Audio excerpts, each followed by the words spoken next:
Mi tema para esta tarde es las voces del Calvario. ¿Alguien va a decir, pastor, ¿nos cambió el tema? Sí. Había puesto en las invitaciones qué diferencia hace la cruz de Cristo, pero hay momentos que el Espíritu Santo sopla y nos lleva por otra dirección. Como no conocen el otro sermón, no van a saber si ganaron o perdieron. ¿Ok? Confío que todos vamos a ganar y en grande. ¿De acuerdo? Miren, ustedes y yo sabemos que la eternidad no tiene ni principio ni fin. En la eternidad no hay tiempo, pero la eternidad tuvo un punto medio.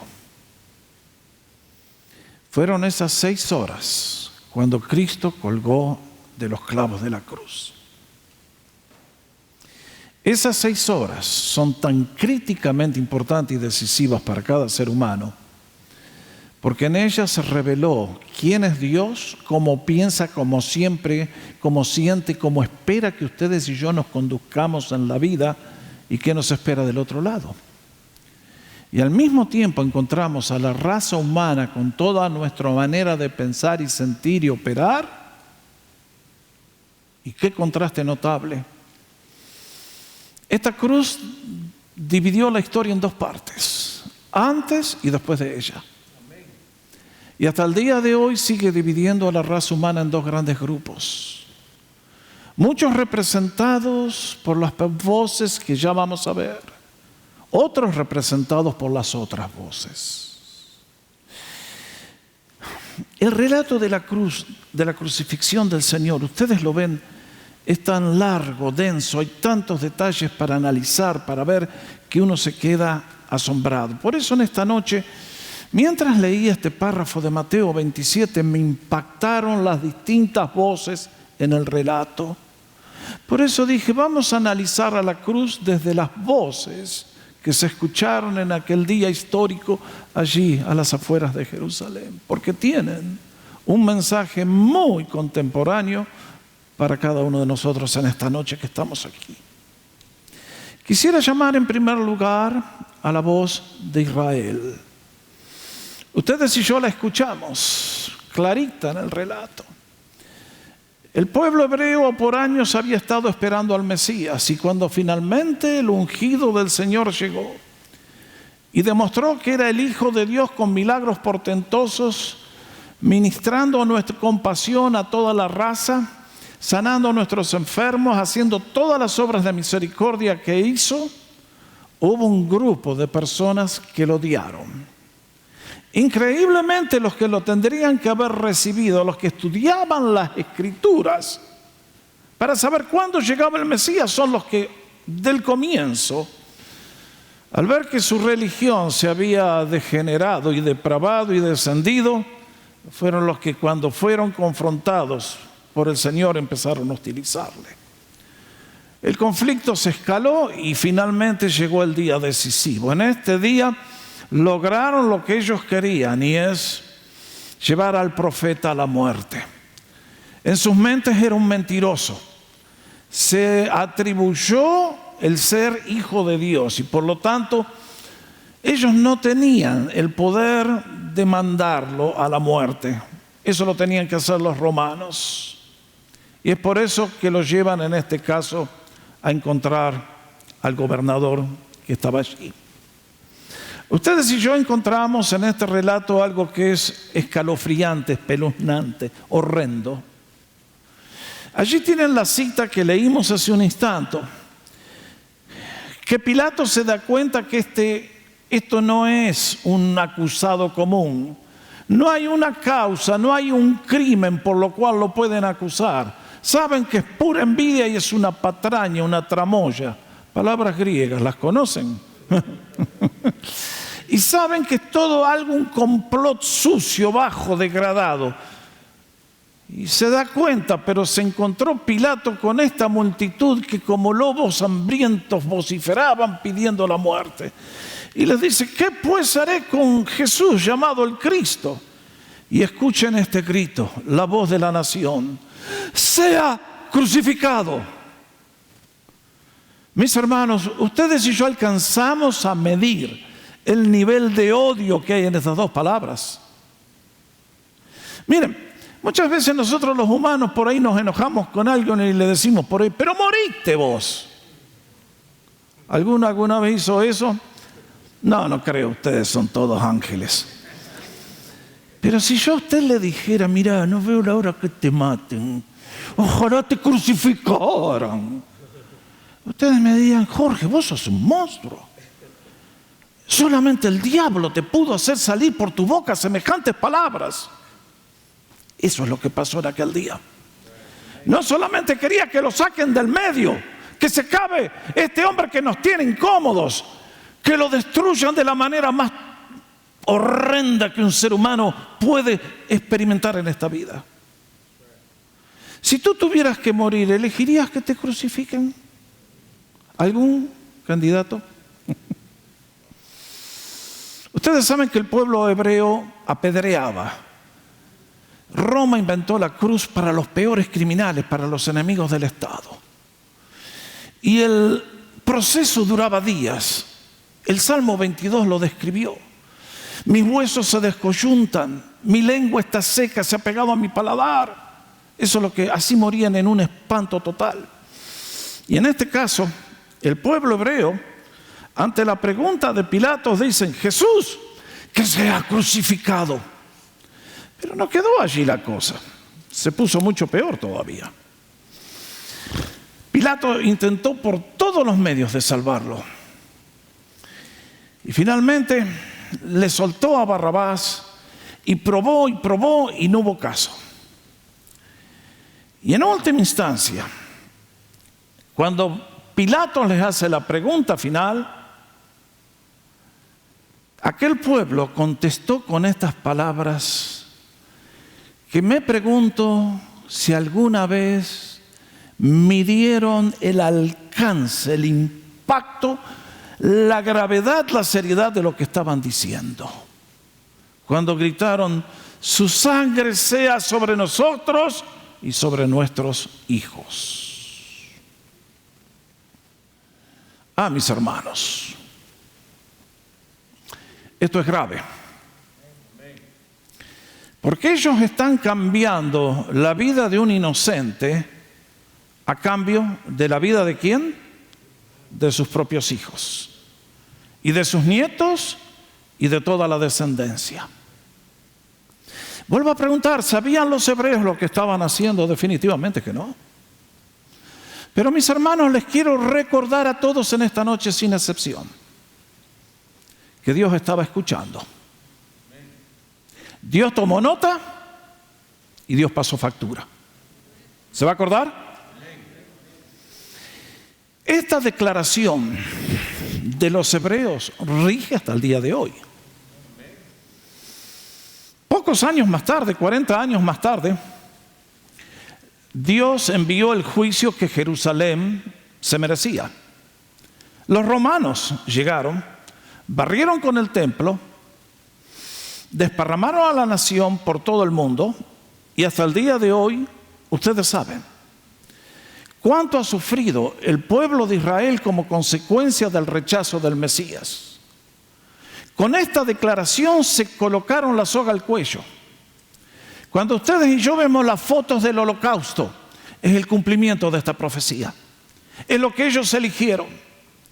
Y créanme que lo que todavía le falta padecer al pueblo hebreo, lo de Hitler es un desfile de modas en comparación a lo que viene en la gran tribulación. Ahora, mis hermanos, ¿de qué me habla esto a mí? De una verdad que los seres humanos no la conocemos y por lo tanto no la vivimos, no nos damos cuenta el grave riesgo en que ustedes y yo vivimos todos los días. Déjenme hacerles una pregunta. Ustedes y yo, por la gracia de Dios, tenemos una memoria absolutamente prodigiosa. Ahora le hago la pregunta, desde aquel día cuando usted pronunció sus primeras palabras comprensibles, cuando dijo papá y mamá, ¿se acuerda todas las palabras que usted dijo desde ese entonces hasta este día?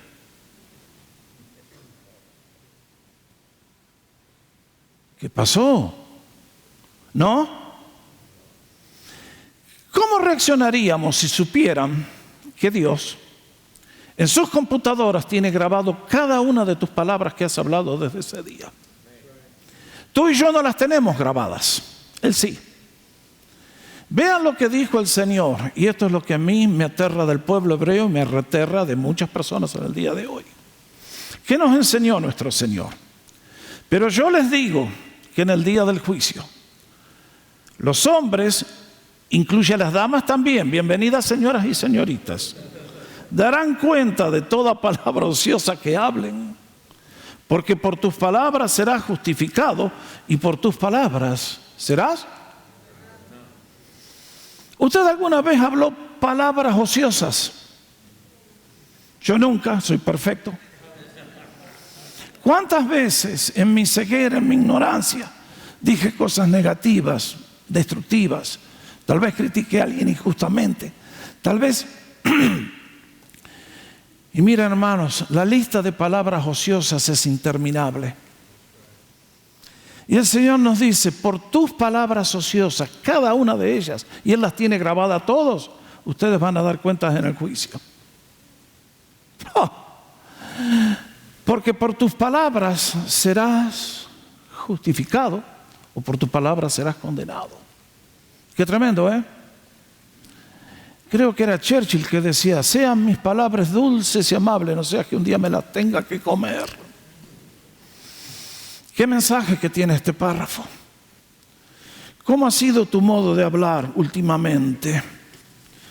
Somos caracterizados como personas que cuando abren la boca bendicen, no son de esas personas que siempre tienen algo negativo, destructivo, malicioso, malintencionado. Aquel pueblo dijo, sea crucificado, su sangre sobre nosotros. Hasta el día de hoy sigue la maldición. Mis hermanos, cuidado con esto. Lo he dicho 1.000.000 de veces, en la punta de nuestra lengua cabalga el Señor y cabalga el diablo. Nosotros con nuestra lengua traemos a Dios y traemos al diablo a nuestra vida. Seamos sabios cada vez que abrimos nuestros labios. Si no es para alabar y dar gracias, mejor pongamos un cierre hermético. La voz de la nación hebrea. La segunda voz a la cual quiero llamar vuestra atención es la voz de los gentiles. En este caso representados por Poncio Pilato, el gobernador. Acá tienen un hombre que ha venido de afuera. Él se crió en Roma, en una sociedad donde adoraban múltiples dioses. Él hizo una carrera política y quiso el destino que justo lo mandaran a ser gobernador de la peor provincia, donde estaban los mayores revoltosos y donde estaban todos aquellos que en cualquier momento explotaban con una sedición. Pilato odiaba a los judíos con toda la fuerza de su ser. Había tenido ya muchos encontronazos con el sumo sacerdote y si leen Lucas 13 van a encontrar algunos detalles que hoy no puedo comentar. Pero juntos leímos que Pilato, se los dije hace un instante, comprendió que esto era todo algo inmoral. Y noten bien, porque sabía que por envidia lo había entregado. Y mientras él estaba, y leímos lo que pasó, que su esposa le mandó un mensaje. Pilato sabía. Intentó por todos los medios de salvar al prisionero. Y en la próxima transparencia, pues qué mal ha hecho. Pero ellos aún gritaban con más fuerte diciendo, sea crucificado. Muy bien. Pilato luchó para que se hiciera justicia. Pero finalmente hubo algo que lo derrumbó. Cuando leemos en el Evangelio de Juan, que la multitud le gritó, si tú sueltas a este, no eres amigo del emperador romano. Se acabó la pelea. Firmó la rendición y se confinó una eternidad de infamia. Y uno dice, Pilato, ¿qué pasó? ¿No te advirtió tu conciencia que ese hombre era inocente? Cuando él te hablaba, ¿no te quedaste pensando que realmente este era un muchacho distinto y que no tenía nada mal? Cuando tu señora te advirtió, tened cuidado, anoche tuve una pesadilla monstruosa, no tengas nada que ver con ese justo. Nada. Pilato va a hacer una obra infame. Entonces, habiendo decretado que Jesús debe morir, ahora se va a burlar del pueblo hebreo. Y ya me imagino lo que sucedió después, porque tiene que haber dicho, a ver, centurión, ¿tienen algunos otros presos por ahí que tienen que ser ejecutados? Sí, tenemos 2 criminales acá que son subversivos, hicieron una revuelta. Bueno, ok, con este y estos otros 2 me los llevan allá a la crucifixión, Vamos. ¿Por qué hizo eso? Cuando llegaron a la cruz, al Señor le pusieron la causa escrita. Decía, este es el rey de los judíos. Lo que Pilato estaba haciendo es decirle, ven judíos, ustedes son una nación de delincuentes, de sinvergüenzas, de pillos de la peor calidad y de la peor clase. Y vuestro rey, véanlo, ahí lo tienen, esos son ustedes. Ese Pilato, la voz de los gentiles. Y uno dice, interesante. Qué interesante. ¿De qué nos habla Pilato a ustedes y a mí en el día de hoy? De un grave problema que afecta a la raza humana, se los dije en la introducción. Este relato de esta noche demuestra quién es Dios y quiénes somos nosotros por consecuencia. Yo me alegro de ver a cada uno de ustedes en la casa de Dios en esta noche. Espero que sea por los motivos excelentes. Pero mis amados, en el día de hoy hay muchos que son idénticos a Pilato.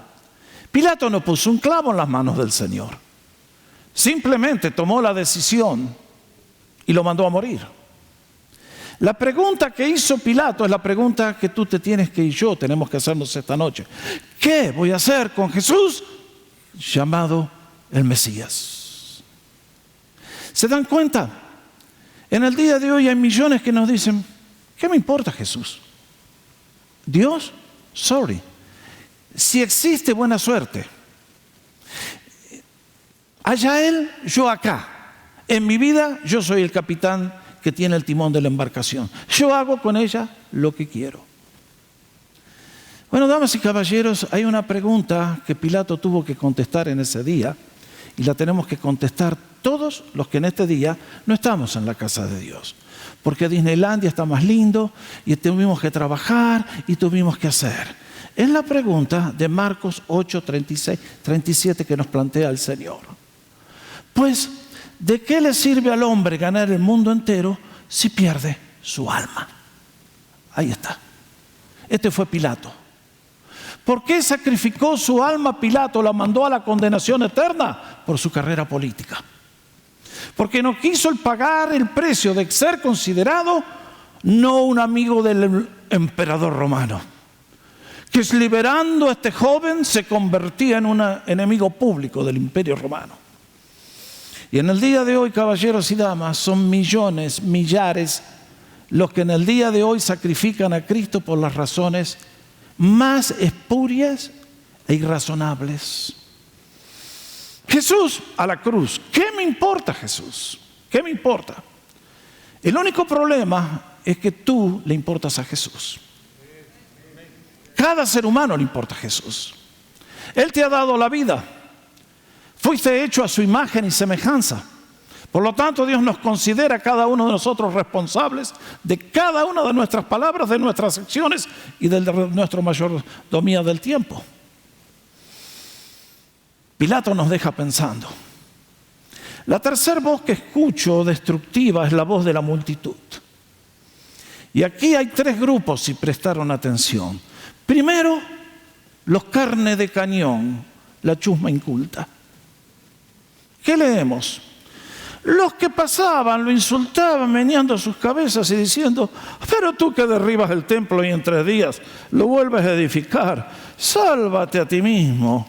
Si eres hijo de Dios y desciende de la cruz.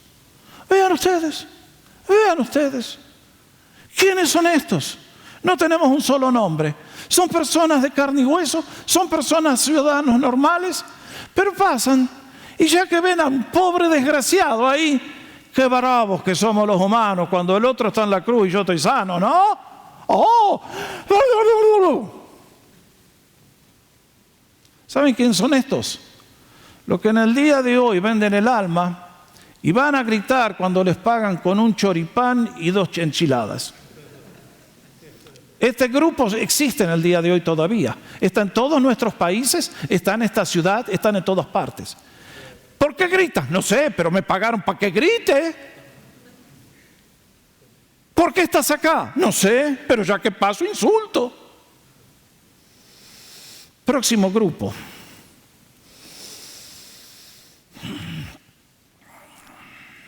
De igual manera, los principales sacerdotes, junto con los escribas y los ancianos, se burlaban de él y decía: a otro salvó, a sí mismo no se puede salvar. Es rey de Israel, que descienda ahora de la cruz. Y entonces sí, ahí vamos a creer en él, en serio. Cínicos malditos, no hay otra palabra para decirles. ¿Cuántos milagros hizo el Señor delante de sus ojos? ¿Vieron a los enfermos? ¿Vieron? Y todavía, si desciendes de la cruz, entonces vamos a creer. Eso es para los imbéciles que en el día de hoy necesito pruebas científicas, necesito ver milagros. No, Dios ya te ha dado muchos milagros a lo largo de toda tu vida. Si estás vivo hoy, dale gracias porque es el milagro más grande. No, mis hermanos, no. Esta gente son los encargados de la religión. Estos son los que estudiaban las Escrituras. Lo que le dijeron cuando Jesús nació, ¿se acuerdan que Herodes dijo: ¿dónde iba a nacer el niño? Vaya a Belén, Señor. Y tenían razón, se las conocían de memoria. Pero un grupo de pillos sin luz espiritual y perdidos para siempre. La voz de la multitud. Pero vean uno más. Muchas veces escuchamos: hubo un ladrón bueno y un ladrón malo. No, los dos eran horribles. Leímos juntos también los ladrones que estaban crucificados con él, lo injuriaban de la misma manera. Y uno dice: ¡ah, qué coro! ¿Quién sería el director del coro esa tarde, con sus manos diciendo: vamos muchachos, canten la voz de Israel, la voz de los gentiles, la voz de la multitud? El problema es que el director del coro no se ve, es un cobarde que siempre está escondido, se llama el diablo. Pero que él maneja los hilos, que los maneja. ¿Tú te das cuenta cómo trabaja Dios contigo? ¿Tú te das cuenta cómo trabaja el diablo con tu vida? ¿Cómo llega a nosotros? ¿Cómo es que nos manipulea? ¿Cómo logró que esta multitud que había visto lo que vio se conviertan en enemigos acérrimos y burladores del Hijo de Dios? Bueno, esto a mí me enseña una tercera lección, un tercer desafío.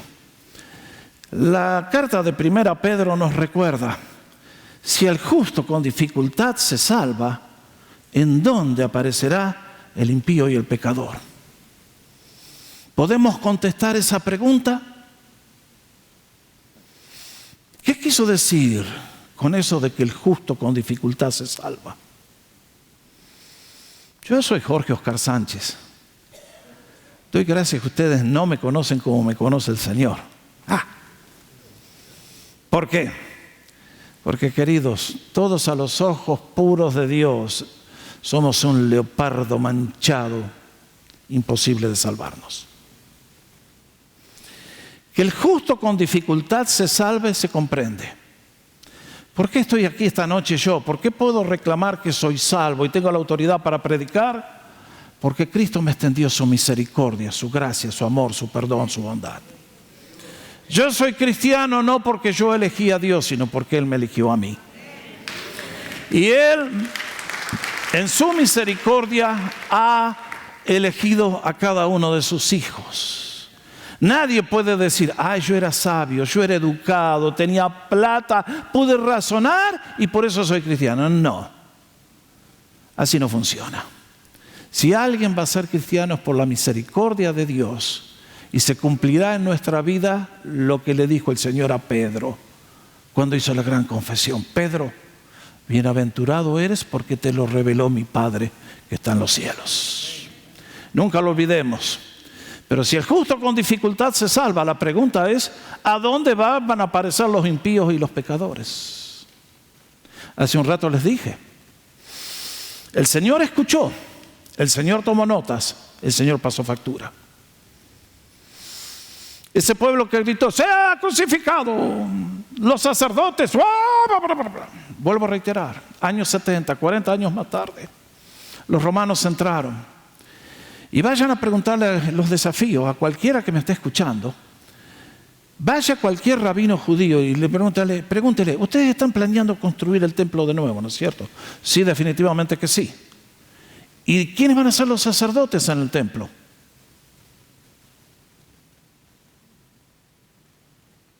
No sabemos, no tenemos. Porque en aquel juicio sobre Jerusalén, todos estos que hoy gritaban, a ver que se baje y vamos a creer en él. La espada romana no dejó uno vivo. Uno no quedó vivo. En el día de hoy, si quisieran hacer un templo en Jerusalén, no tienen sacerdocio. Y entonces uno dice, caramba, Señor, qué voces tan tristes las que se escucharon en aquel día. Nos recuerda el problema fundamental del ser humano, que sin Dios es un esclavo del pecado, la injusticia, el diablo, el mundo, las fuerzas que lo destruyen. Y vivimos haciendo las cosas que hicimos, no dando cuenta que estamos perdiendo el alma. Sí, Pilato ganó la carrera política, perdió el alma. Los judíos ganaron el poder y el control de la economía, perdieron el alma. Puedo preguntarte, ¿tú tienes tu alma salva? Es serio el tema. Por eso les dije, la cruz divide. Hoy nos encuentra cada uno de nosotros en uno de dos bandos, en uno de dos grupos. Pero habiéndoles presentado 3 voces negativas, déjenme darles 3 voces positivas. La primera de ellas, la voz del África. Leímos juntos de un ser humano bienaventurado, aunque en el momento estoy seguro que la cosa no le gustó. ¿Qué leemos? Mientras salían con Jesús debilitado, sangrante, que ya no puede más llevar la cruz, un soldado dijo, este no llega. Y mirando a la multitud, tiene que haber mirado a uno grandote y dijo, hallaron a un hombre de Cirene llamado Simón. A este lo obligaron a cargar la cruz de Jesús. Alguien dijo correctamente que este es el único hombre, el único ser humano que ayudó al Señor a lograr la misión que lo trajo a la tierra. Ahora noten bien, este es un hombre que venía a colaborar con Jesús. ¿Lo conocía? No. Nos dice que era de Cirene. Allí tienen el mapa. En el día de hoy Cirene sería Libia. Y si miran en la puntita esa de allá del este, allí en la costa del Mediterráneo había una colonia de hebreos que se había establecido muchos años atrás. Y de ahí vino Simón. Muchos se preguntan, ¿habrá sido un africano así, grandote, tipo LeBron James? ¿O habrá sido un judío? Por momentos me inclino a creer que debe haber sido un judío. Que este muchacho, fuerte tal vez, ha venido a Jerusalén para celebrar la Pascua, ha tenido que comprar el boleto, va a participar y ahora el destino a las estrellas. No, nuestro Dios nunca comete ese tipo de gansadas ni de errores. En esa hora Simón tenía que estar donde estaba y nunca imaginó que la mano de Dios lo estaba buscando. Y entonces fue un conscripto, le decimos, porque lo obligaron a llevar la cruz. Él no se ofreció. Pero ¿qué pasó después? Nunca lo sabremos. Fue una palabra del Señor que le dijo, gracias, Simón. Y aquel hombre cambió para siempre. Alguien va a decir, ¿de dónde sacó esas teorías, pastor? Bueno, vean lo que nos enseña la palabra de Dios. 30 años más tarde, Marcos está escribiendo el Evangelio dirigido a la iglesia de Roma. Y cuando cuenta, ¿qué encontramos? Vean el relato. Obligaron a uno que pasaba viniendo del campo, obligaron, conscripto, a un cierto Simón de Cirene, padre de Alejandro y de Rufo, a que cargara la cruz de Jesús. ¿Cómo sabemos que Simón se convirtió? Porque 30 años más tarde su familia está congregada en Roma, en la iglesia de Roma. Y vean lo que dice Pablo hablando de esta familia amada. Saluden a Rufo, el escogido en el Señor, y a su madre, que también es la mía. ¡Ah, qué lindo! Mientras todo el mundo vociferaba y gritaba, insultaba y burlaba, el Espíritu Santo en silencio, como siempre trabaja, estaba trayendo personas preciosas para ser salvos por toda la eternidad. El primer fruto de la cruz es Simón de Cirene. ¿No les hubiese gustado tenerlo con nosotros en este culto? ¿Cuánto nos hubiera bendecido? Simón, contanos, por favor, ¿cómo fue aquel día? Estoy seguro que donde Simón visitaba las congregaciones, todo el mundo terminaba aplaudiendo y dándole gloria al Señor. Qué hermoso. Esa es la voz del África.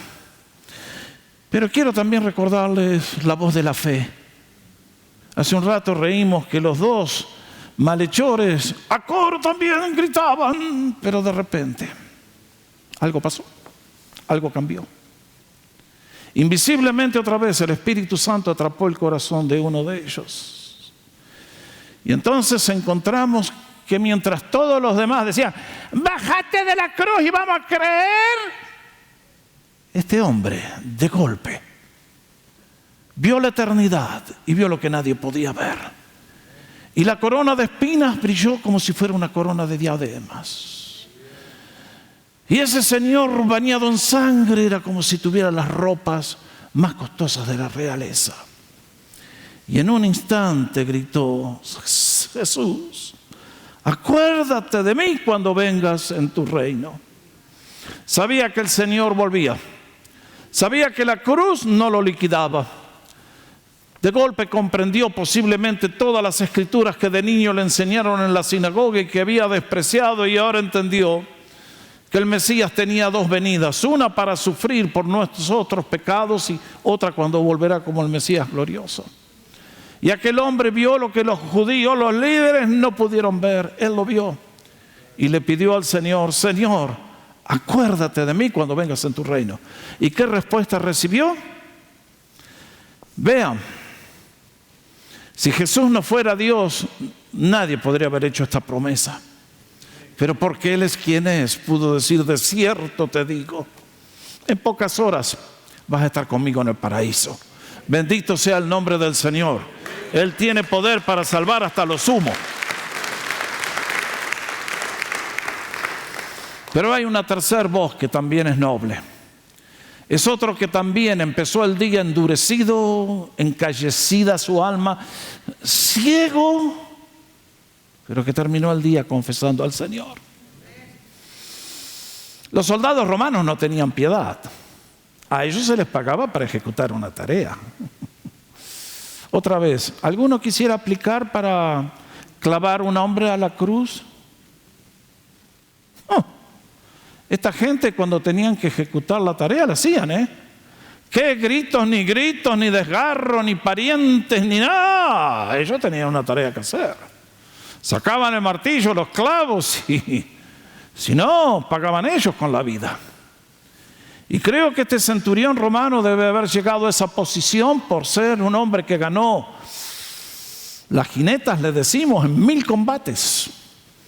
Aguerrido, valiente, victorioso, de mano firme, de pulso que no tiemble. Y cuando llegó el momento pusieron la cruz y ¡plá, plá, plá! Se acabó. ¡Súbanlos! Y hasta ese momento los soldados allí estaban. Alguien dijo, mirá, quedó la túnica de este pobre. ¿Por qué no? A ver, tenés los dados vos, dale, ¡bum! Y ahí se jugaron la túnica del Señor. Esos eran los. Eso les da una idea de ustedes de quiénes somos los seres humanos. Hay gente que nos dice, no, el ser humano tiene la capacidad de buscar a Dios. Crea usted esa mentira, nadie tiene esa capacidad. Pero nos dice que algo ocurrió. Cuando llegó el momento de entregar el Espíritu al Señor, leímos juntos. ¿Qué leímos? Que la tierra tembló. Y cómo el valor humano se transforma en debilidad en un instante cuando vemos el poder de nuestro Dios. Todos los seres humanos somos muy seguros y matones cuando estamos bien. Siempre recuerdo de Francis, que me contaba la historia verídica que les pasó años atrás. Estaban yendo con Christopher a Argentina, año 98, y arrancaron con el avión de Miami, y hasta el momento de subir ahí había muchos humildes argentinos, todos mansos corderos, prepotentes, agrandados. Yo nací en Uruguay, quédense tranquilos. Y contaba Francis que todos entraron como unos prepotentes y unos...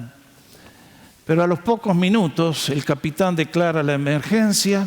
Uno de los motores había tenido fuego, se había prendido fuego, y si sobrevivían no se sabía. Y yo no quiero hacer ninguna seña, pero queridos, se agarraron un susto y todos los valientes empezaron...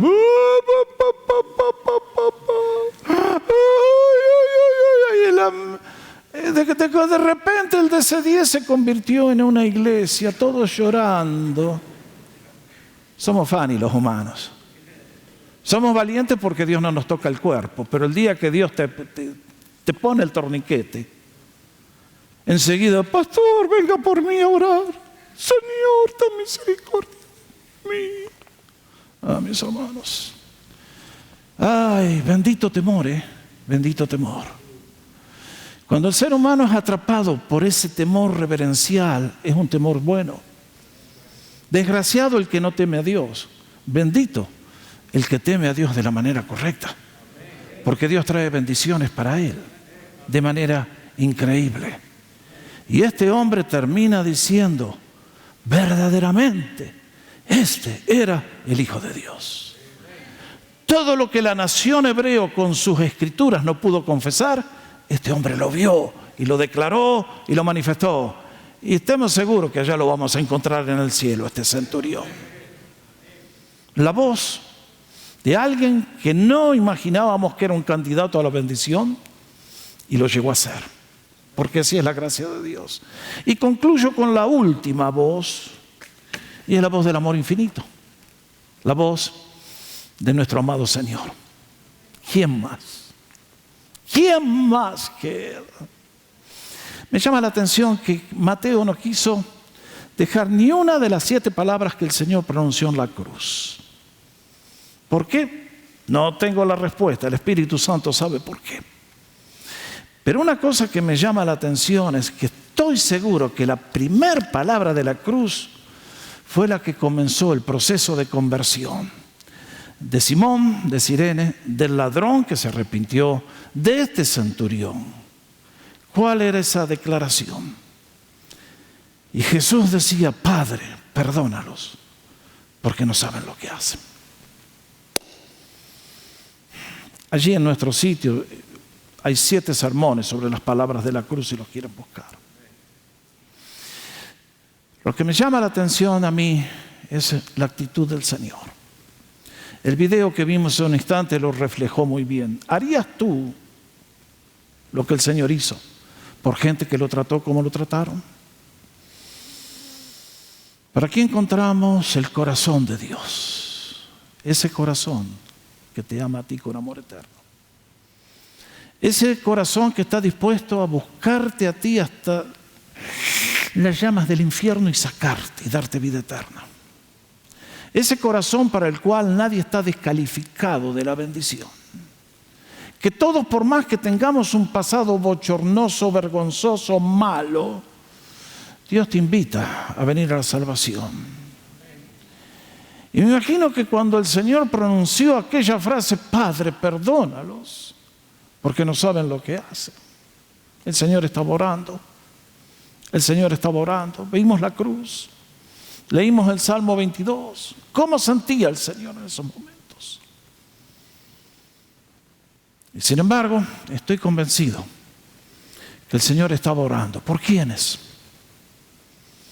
Estaba orando seguro que por todos esos enemigos que estaban frente a Él, gritándole y maldiciéndole y tirándole. Y estoy seguro que con su amor infinito debe haber dicho: a estos los voy a ganar a todos y van a ser los miembros de mi futura iglesia. Mejor dicho, a unos cuantos, no a todos. Estoy seguro que estaba orando por Pedro, que le negó, por los apóstoles que le abandonaron. Pero ¿saben una cosa? ¿Por qué creo que la Biblia es cierta? Porque creo que aquel día, colgado entre el cielo y la tierra, el Señor oró por Jorge Oscar Sánchez. Y oró por ti, que hoy estás acá salvo por la misericordia, la gracia de Dios, por la fe en su sacrificio en la cruz. Por eso el Salmo 22 termina con una profecía diciendo: lo que Él hizo se lo proclamarán a todas las naciones, a generaciones que no han nacido, hasta el último de la tierra, hasta que el Señor regrese en gloria y al reine. Que Jesús hizo esto. Y uno dice: bendito Señor, la voz del Calvario, la voz del amor de Dios, la voz del amor que nos invita a vivir una vida plena. Que cuando le abrimos el corazón a Él, Él se encarga de traer todas las bendiciones y darnos el propósito que estamos buscando y la esperanza cierta. Y bendito sea el Señor. Es por eso que concluyo con las palabras del apóstol Pablo. Como dijo el apóstol en Romanos 5:8: pero Dios demuestra su amor para con cada uno de nosotros. ¿En qué? En que siendo aún pecadores, Cristo murió por nosotros.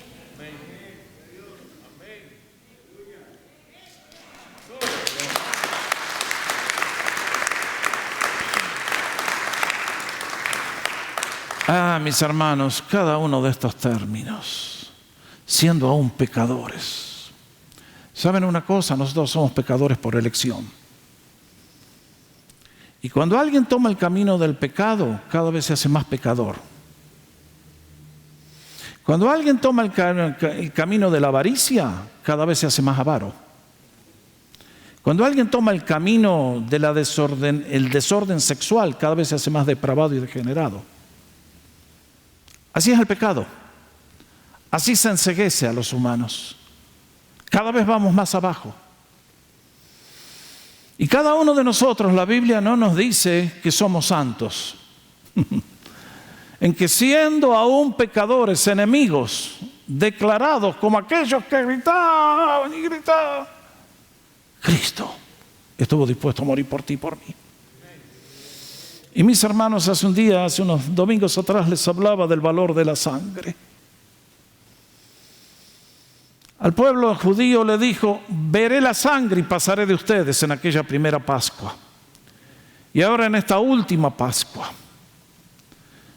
la sangre de Cristo es la que detiene el juicio de la mano del Padre.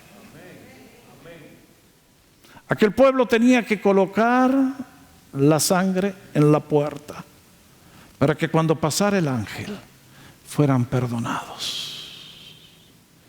En este día, esa sangre la aplicamos ustedes y yo por la fe en nuestros corazones.